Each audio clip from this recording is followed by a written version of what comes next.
স্বাস্থ্যমন্ত্রী একটা সেমিনারে গেছিলেন, মিড ওয়াইফারি, মানে আমরা যেটাকে আগে বলতাম দাত্রী, দাইমা বলতাম না, দাইমা ছাড়া মায়েদের বাচ্চা হওয়ানোটা সামাজিকভাবে ট্রেন্ড লোকেরা পাওয়া যেত না।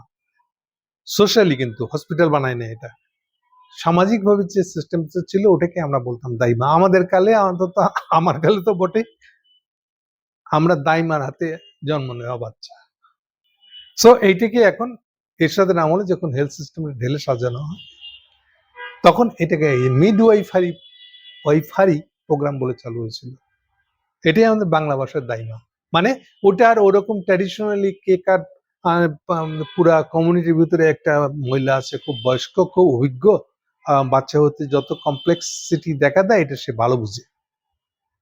ফর্মাল কোনো ট্রেনিং নেই, সামাজিকভাবে অভিজ্ঞতা থাকতে বলেছে। এনিওয়ে, এই মিডওয়াইফারি একটা সম্মেলনে সে গেছিল।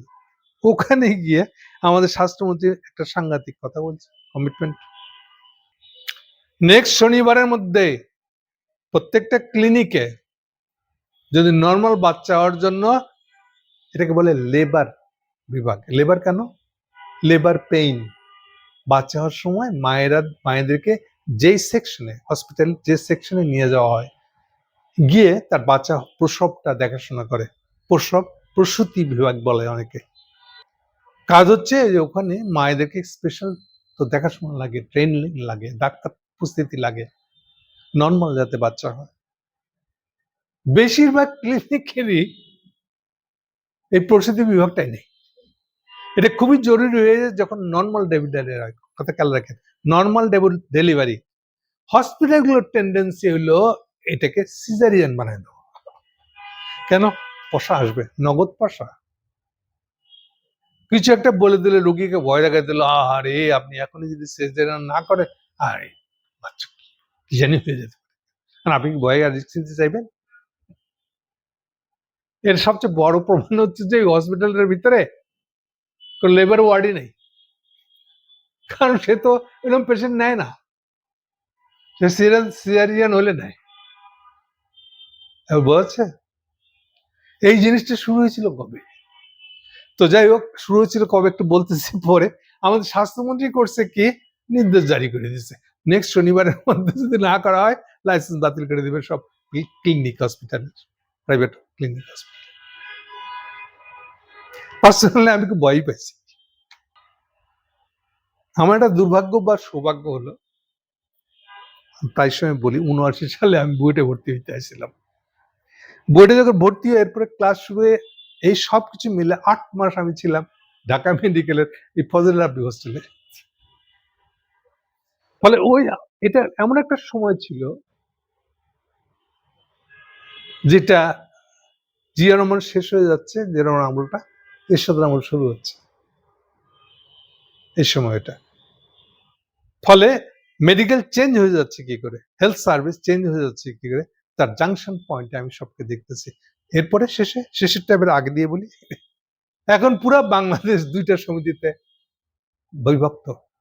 না, বিভক্ত হয়েছে এটা প্রবলেম না, প্রবলেমটা হচ্ছে সিন্ডিকেট বলি না আমরা, কিন্তু এটাকে সিন্ডিকেট বলতে রাজি না আমরা। একটা হচ্ছে ড্যাব, ডক্টরস অ্যাসোসিয়েশন অফ বাংলাদেশ, মানে এটা হলো বিএনপির সিন্ডিকেট, আর এর পাল্টা স্বাধীনতা চিকিৎসক পরিষদ, আমরা মুক্তিযোদ্ধার সৈনিক। এই 2টা সিন্ডিকেট আছে। এই সিন্ডিকেট তৈরি হচ্ছে 80 সাল থেকে আমার চোখের সামনে। যারা যারা এখনকার সবচেয়ে বড় নেতা তখন সেই সময়কার, এরাই এখন ঢাকা শহরের হেলথ রিলেটেড যত ব্যবসা আছে, হাই রাইজ বিল্ডিং আছে, হসপিটাল আছে, সবকিছু মালিক। আমার সেই সময় দেখা যারা 4th ইয়ার 5th ইয়ারে পড়তো, তারাই এখন এগুলোর মালিক। পুরো হেলথ ব্যবসাটা এটা এখন ব্যবসা। আর আমি কোন সময় ঢুকছি, যেই সময় ঢাকা শহরে কোনো প্রাইভেট ক্লিনিক নাই বললেই চলে। প্রাইভেট বিজনেস, হেলথ নিয়ে প্রাইভেট বিজনেস চালু হয় না ঠিক মতো। কিছু কিছু প্রফেসর আছে রিটায়ার করার পরে বাসায় অবসরে টুকি টুকি দেখে, তো যার একটু পয়সা আছে সে যায় ওখানে, আর না হলে পুরো সার্ভিসটাই আসলে ঢাকা মেডিকেল। আর বলে দিই, খুব সম্ভবত এরশাদের আমলে প্রথম 83 বা 80s, আর্লি 80s, 85-এর আগে তো বটেই, ঢাকা মেডিকেলে যে টিকিট কাটতে হয়, টিকিট কাটে আউটডোর পেশেন্ট হিসেবে রোগী দেখাইতে হয়, এটা চালু হয় এরশাদের আমলে। প্রথম টিকিট ছিল 3 টাকার। এটা আমার চোখের সামনে ঘটা। এটার প্রধান সিমটম হচ্ছে সেই সময়টা যখন প্রাইভেট ক্লিনিক, প্রাইভেটলি ডাক্তার দেখানো এইটা চালু হয় নাই। এক্সেপশনালি কিছু পয়সাওয়ালা লোক আর কিছু ওই যে রিটায়ার্ড প্রফেসর যদি পাওয়া যায়, সে এটা দেখতো। এই টাইপের একটা ব্যবসা ছিল। ইভেন যেগুলোকে আমরা ক্লিনিক বলছি এখন, ওটা ছিল আসলে ডাক্তার কোথায় বসে প্রাইভেট প্র্যাকটিসটা করবে তা কেবল তৈরি হইতেছে। এই প্রাইভেট প্র্যাকটিস করতে গিয়ে এইবার ওটা একই সাথে একটা ল্যাব, এই যে টেস্ট ল্যাব, টেস্টের জন্য ল্যাব ওখানে তৈরি হচ্ছে, শুরুটা হয়েছিল একদম ভাবে। আমি সেই যুগের কথা বলতেছি, যখন সিন্ডিকেট দূরের কথা, ডাক্তার অ্যাসোসিয়েশন এটা ছিল বটে, ওদের কাজ ছিল ওই কার বদলি কোথাও হবে, কারণ সবই তো সরকারি ডাক্তার, এবং সবাই চাইতো আমার ঢাকায় যেন পোস্টিংটা হয়। কেন? ঢাকায় পোস্টিং থাকলে আমি বাসায় বসে রুগী দেখতে পারবো, ঢাকার বাইরে তো রুগীও নাই, পয়সাও নাই, এই জন্য ঢাকার বাইরে কেউ যাইতে যেত না। আর এইটা নিয়ে এই ডাক্তার কমিউনিটির মধ্যে, বিশেষ করে ঢাকার মেডিকেলের কেউ হইলে চলতে কথাই নেই, এইবার কে থাকবে, এইটা একটা সিন্ডিকেট ছিল আসলে। So BMM, Bangladesh medical association দিয়ে এইটাই চলতো। এগুলো সব আমার চোখের সামনে কি করে এগুলো গড়ে উঠলো, সিন্ডিকেট হয়ে গেল রীতিমতো, 10 তলা হসপিটালের মালিক হয়ে গেল কে কিভাবে, এই সব কিছু আমার চোখের সামনে হচ্ছে। ফলে এরা কদ্দুর কুতুব জানি, এই জন্য আমি ভয় পেয়েছি। এই যে বলে দিল যে লেবার ওয়ার্ড রাখতে হবে, তোমরা আননেসারি পেশেন্টদেরকে ধরে নিয়ে যায় খালি সিজারিয়ান মারাই দিতাস, লাগাই দিতাস, এটা বন্ধ করতে হবে। স্বাস্থ্যমন্ত্রী কি পাইবেন? স্বাস্থ্যমন্ত্রী কিন্তু ডাক্তার না। খালেদা জিয়ার প্রাইভেট ডাক্তার ছিল, যে উনি তো এখন সমাজ কল্যাণ মন্ত্রী, ওনাকে তো স্বাস্থ্যমন্ত্রী দেওয়া হয় নাই।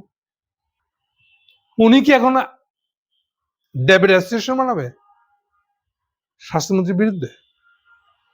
এগুলো কি দ্বারা বিশেষ পর্যন্ত এই যে বিপ্লবী মনে করে একটা রায় দিলেন, এখন কি রাস্তায় মিছিল বেরোবে না, হসপিটাল লাইসেন্স বাতিল করা যাবে না, এটা কি তারেক যে সামলাতে পারবে? আমি এগুলো নিয়ে উদ্বিগ্ন। আমি খুশি একদিক থেকে যে অন্তত স্বাস্থ্যমন্ত্রীর মুখ দিয়ে কথাটা বেরিয়েছে। কথা খেয়াল করেন, আমি এই 3 টাকা দিয়ে টিকিট কাটার কথা বলতেছি, যে সময় সালাউদ্দিন কাদের চৌধুরী, অনেকে জানে না, সালাউদ্দিন কাদের চৌধুরী এরশাদের স্বাস্থ্যমন্ত্রী ছিল শুরুর দিকে, 25 সাল আশপাশে হবে আমার যতটুকু মনে আছে এখন। তাহলে সেই আমল থেকে এই যে স্বাস্থ্যকে প্রাইভেটাইজেশন করা আর এটাকে সিন্ডিকেট বানানো, পয়সা বানানো, এই যে ল্যাবে এটা কোথায় ছিল, এটা কখনো ছিল না।